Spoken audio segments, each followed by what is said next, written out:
evening. This is Crime Classics. I am Thomas Hyland with another true story of crime. Listen.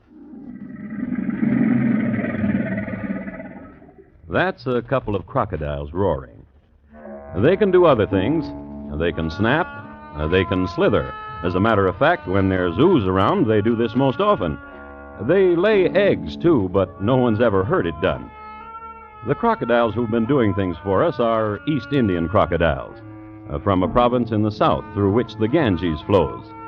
Each village in the province has its private pit, dedicated to the happiness of their slimy and slithering friends. And sometimes a fellow would lose hold and fall into the pit, or jump in, or be pushed in. However they got there, the crocodiles took them in their stride. People were their favorite dish. So tonight, my report to you on Raschi among the crocodiles and the prank he played. Crime Classics, a series of true crime stories from the records and newspapers of every land, from every time. Your host each week, Mr. Thomas Hyland, connoisseur of crime, student of violence, and teller of murders. Now, once again, Mr. Thomas Hyland.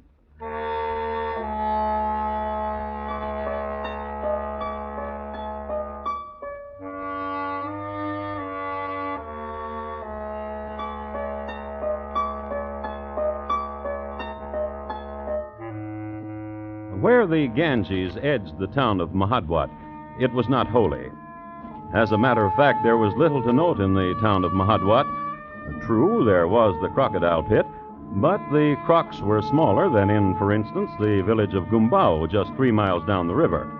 Mahadwat had its share of temples, but they were kind of run down. It had its quota of fakirs, 4 of them, but none of them outstanding, as, for instance, the gray fakir of Gumbao, to whom everybody brought ashes.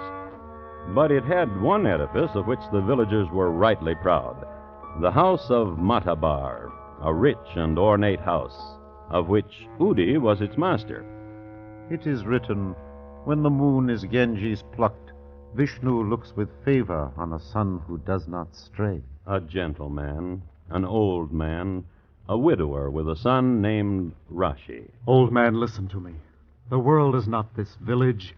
The world is vast, and I must know it. I plead with you. The world, what I have seen of it. Fruits and ecstasies and all manner Fool. of delights. Fool! It is written, he who tastes I sweet. care not what is written. And what do you do when you wander, son? Beg.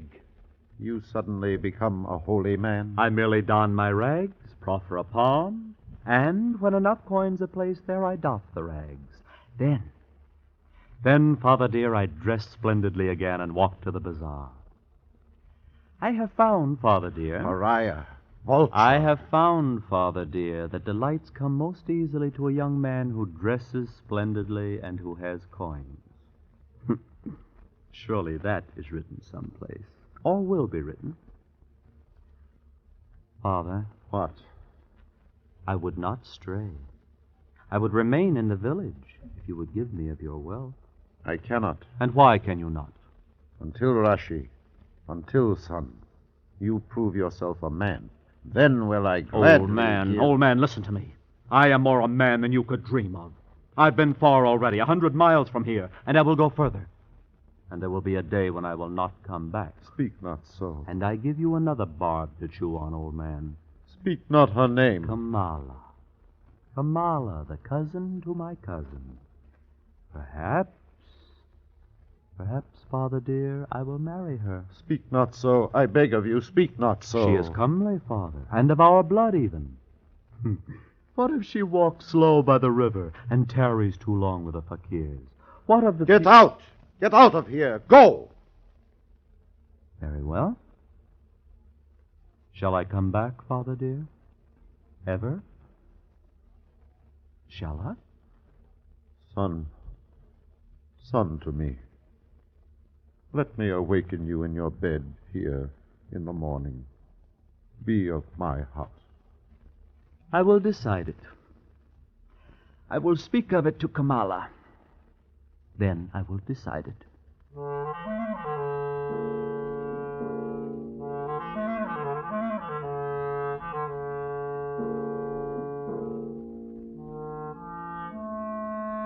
We have gleaned two things about Raschi.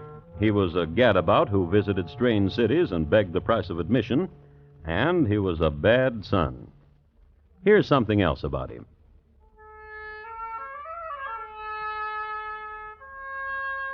He played a musical instrument, a reed pipe. He would go out by the banks of the river, find a clearing in the jasmine, sit and look at the moon. He liked very much to look at the moon, for this same moon rode over the far places, and Raschi was a dreamer.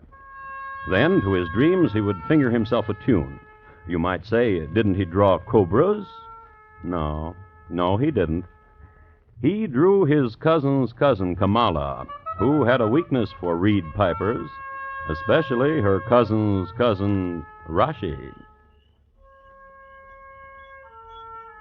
Blessed evening, Raschi. Of sadness is your song, and longing. Why longing, Raschi? I am here.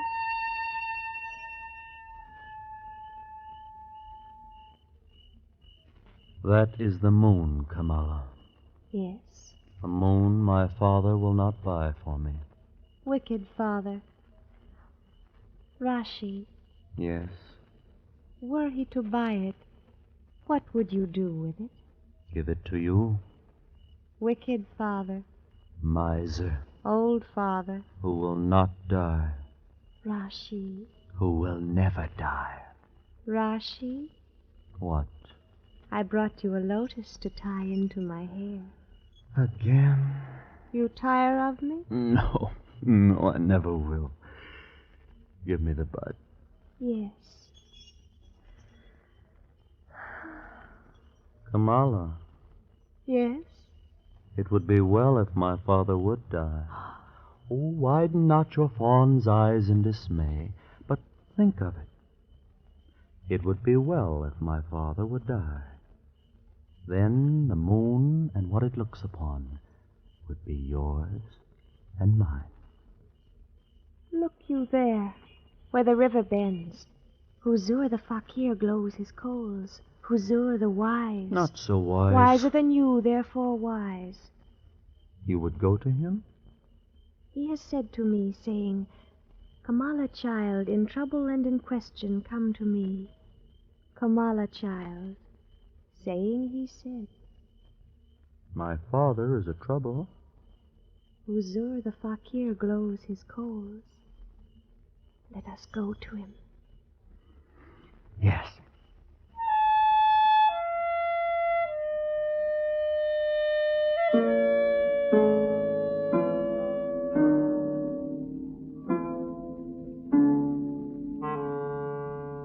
Near not yourself to the glowing coals, Kamala, child. I will be careful. Huzur, It is grievous, this riddle you present. How say you it again? the cousin to my cousin will tell it. The riddle is this. In a far place dwelt a wealthy man.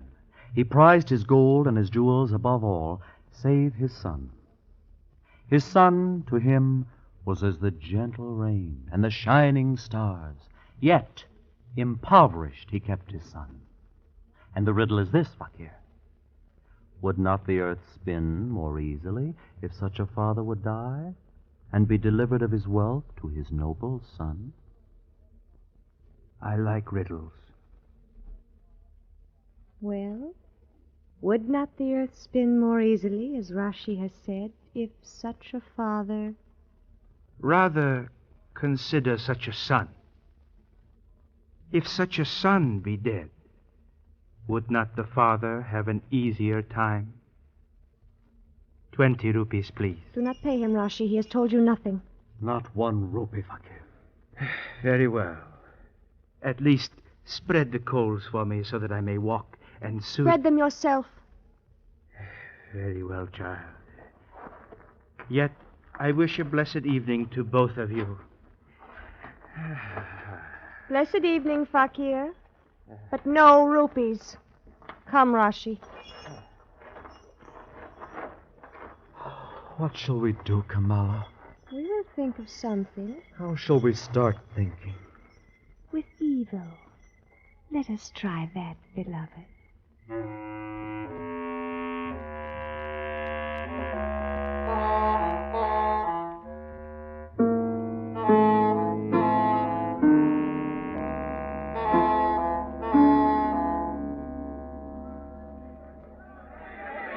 Or enough food to eat. Son, why do you mock me in the public market?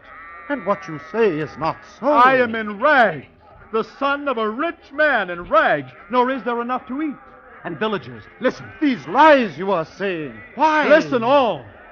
My father sits among his riches and draws his hands over them and laughs in his beard. Nor does he give charity without expecting return. Lies. It is the truth. And I, his son, must share scraps with his dog. I tell you this, all of you, so if one day I am starved... A curse on my son. Better he should be dead.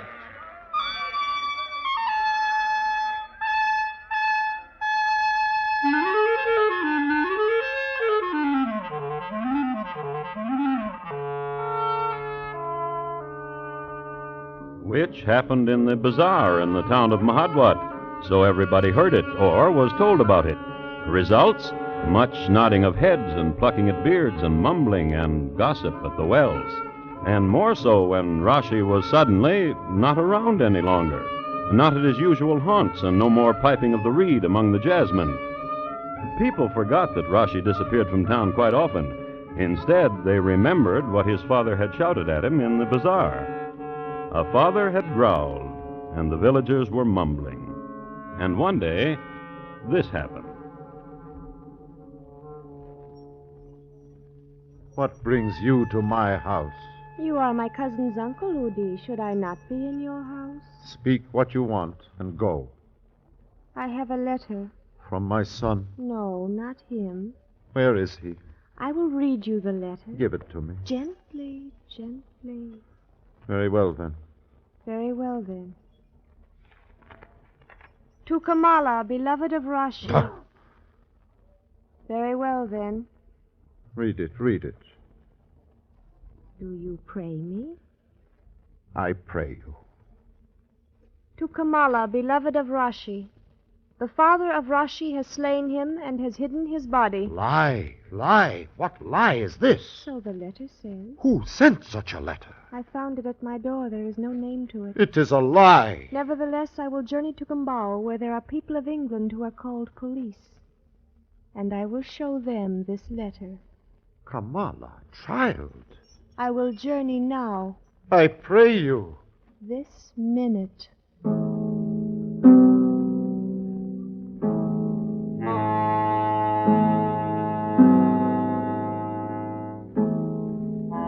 And she did. She showed the letter to the police. They looked all around the village for Raschi. One of the more alert of them noticed that the crocodiles in the pit had been dozing for the last 2 days, which meant they had eaten a lot, which made the police drag the ooze. They found a bone. So they arrested Udi for the murder of his son, Raschi. The penalty for murder in the village was tearing a person in two.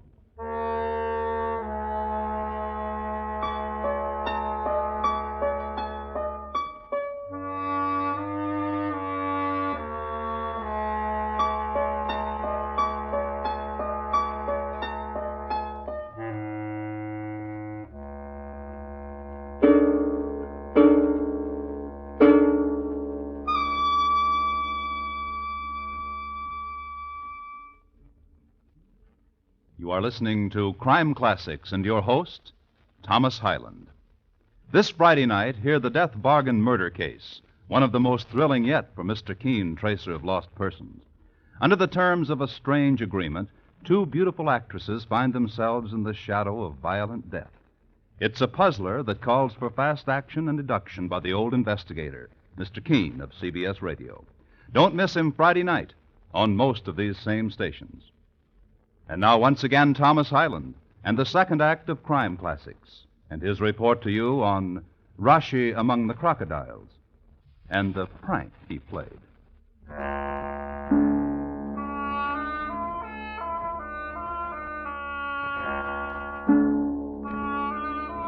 A few words about South Konkan, India, in the summer of 1894. The weather was fine, and the jute crop was phenomenal. Sir Ramsay Gwendon, better known as Sir Ramsay of the Loom, had just endeared himself to the populace by establishing the first twine and rope factory in the area, utilizing all but a small portion of the available jute. True, Sir Ramsay was later vilified as a slaveholder and his factories torn down by hand by enraged natives. Nevertheless, he is down in history as one of India's first prime users of jute. Now, of the town, Mahadwat is, as we know, a rather insignificant part of the province. And in the summer, it is apt to run against the grain, especially the grains of Englishmen who are not much used to the brutal heat and swelter. So it came to pass that the Englishman who happened to be in town at the time, and who was a policeman, is an Englishman who should be admired. His name, Roger Sharman, a man of infinite patience. Go on. I did not kill my son. I did not. Well, go on. I loved my son. He was my strong right hand and my boon. A moment. My dear, Yes, sir. what is it that you tell me has been bruited about in the bazaar? Child? Ask anyone. No, I ask you. That this old man hated his son, cursed him, and threatened to kill him. Saab, Go on. do you know of this girl? No.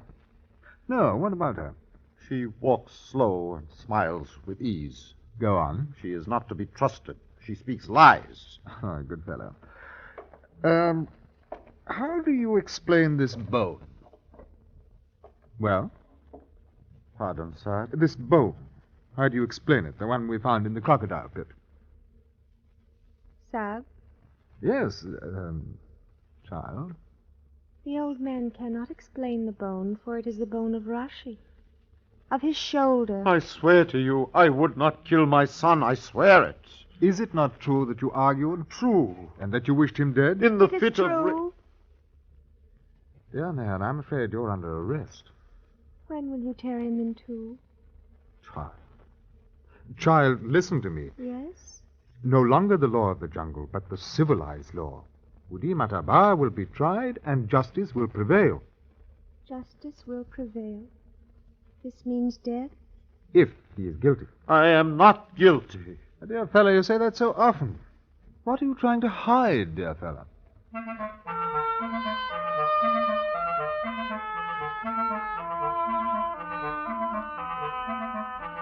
History is full of coincidences, not the least of which the fact that the Sikh Pedwar was at this very moment in the village studying fossils. Amazing, you say. Nevertheless, a fact. Sikh Pedwar, but lately returned from postgraduate study at Cambridge, was hunting bone shards and artifacts at the old formations outside of the village. And it was to him Inspector Roger Sharman came. I hope it won't be too much trouble, old boy. From this? Yes. I've heard it's done to reconstruct the figure of the man from the bone section. Yes, yes, it is. However, Yes? what are you trying to prove? Dear fellow, should the figure you construct be 5.5 feet in height, of wide construction, and neck a bit longish, I'm told, then we shall have proof that a young man named Raschi has been chewed by the crocodiles. Yeah, yeah. I'll do my best. Well said, old boy. Well said. And 2 days later, Roger sent a runner to Pedwar, asking for a progress report. Tell the sub I haven't yet begun to work on his project. And a week later, Some progress. Tell the sub to give me a fortnight. and in a fortnight, Tell the sub I'm sorry I was interrupted. My sister came of age, and there was a celebration. and a week after that. Tell the sub he's welcome to come to see the reconstruction. Tell him I suggest he bring along the chap who's accused of the deed. Which the runner did. Good. Very good. Excellent. Thank you.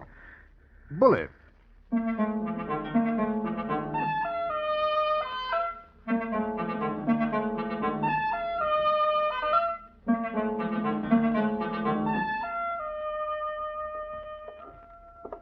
This way, gentlemen. It is not my son. It will not be my son. But if it is my son, I did not do it. I swear it. Well, you keep saying that, old chap. Right in here. There. I say. It is not my son. It is not Of my... course it is not. It's a water buffalo. Oh, I say. Well, then a joint of water buffalo was thrown to the crocodiles and not Raschi. I would say so. Then I am free. Hold on, old boy. Only a part of your case against you has been destroyed. Your son is still missing, and we don't know what you've done with him. You're charged, and you must stand trial. It's the law. Come along. Boudoir. Yes. Thank you. Thank you very much.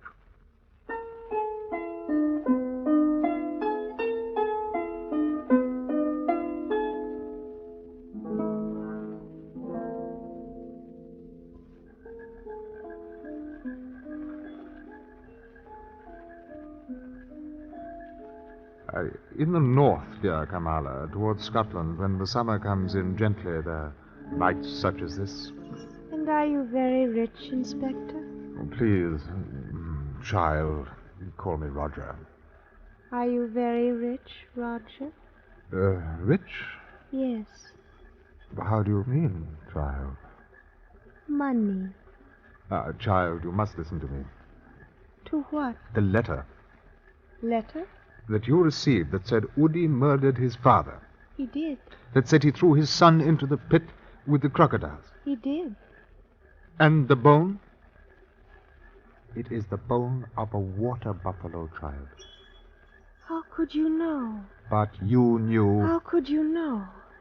How wise you must be. and Raschi is alive. How very wise you must be. Is he alive? Come. I know a place nearby. Kamala. Come. No. Come. Kamala. Why? Kamala, you cannot let an old man die. If Raschi is alive... If Raschi is alive.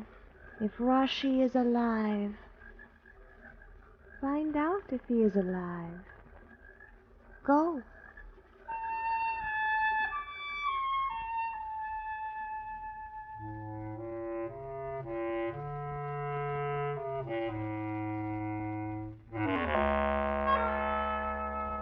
Roger Sharman was a conscientious constable. Neither warm summer night, nor scent of lotus, nor closeness of Kamala, who wore a jewel and bells on her ankles, none of these distracting elements could keep him from his appointed tasks. His next move was obvious. Armed with a full description of the lad, he traveled downriver to the town of Gumbao, and there made inquiry. Raschi, of the village Mahadwat. Therefore a stranger to this village. Have you seen him? And the answer was no. About this high, given to wearing beggar's clothes? And the answer was a shrug. So, journey to Maharashtra, and the inquiries. No, and the shrug. And to Pune. Pune of the fabulous temple of Shiva. And there was a beggar in front of it. Of the village Mahadwat, Exactly. and of this height, Precisely. and young, Yes. and nose not too prominent nor yet too small, Yes. and dressed in rags beyond belief, Good. Very good. and his name, Raschi. of the village Mahadwat, Exactly. and of this height, Oh, yes, I understand, old boy. Only sporting. a week ago, Raschi of Mahadwat went to Shadur to the festival of Vishnu.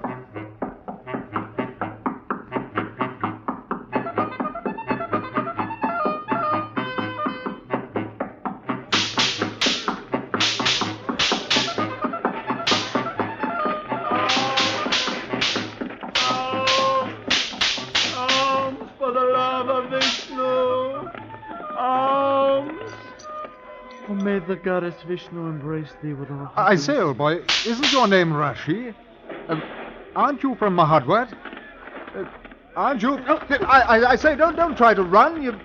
Oh, very well. I say, now.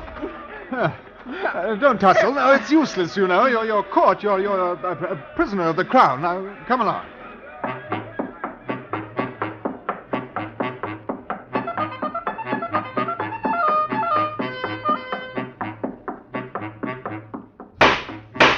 I therefore present to the crown this thesis, that Udi Matabar strangled his son until he was dead. Then in the still of the night he did... I did not, I swear it. He did dispose of the body of his son Raschi. I ask the court to look at the accused. Where in the court's memory has he seen such evil in a face, such depravity? I am a good man. I have never harmed even a face eaten by lust and avarice. His tongue tells the lie of serpents, and his eyes mirror the wantonness No. This is my face, but I'm older. So in summation, I ask that this symbol of wickedness incarnate be condemned to the gallows and... Let us through. I say let us through, won't you? What disturbance? I'm sorry to spoil the show, old boy. What is this? Well, there's been no murder, old boy. This bundle of rags is... Raschi, my son. It is I, Father. Ah, you see? What a show. Raschi. They would hang you. No. I knew you would come back. You knew? Yes. Because you are my son. Father. Yes. Once I was not your son. Now I am. Did you hear? Father. Yes, son. It is written, when the moon is Ganges plucked, Vishnu looks with favor on a son who does not stray. Well said, old boy. Bully.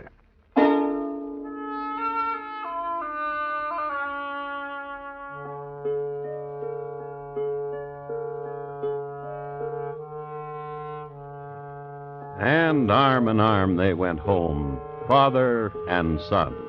And the father was more generous with his wealth, and the son more generous with his love. And the girl Kamala? Why, Raschi married her, and they had a lot of trouble with their children. And the Ganges flowed down to the sea.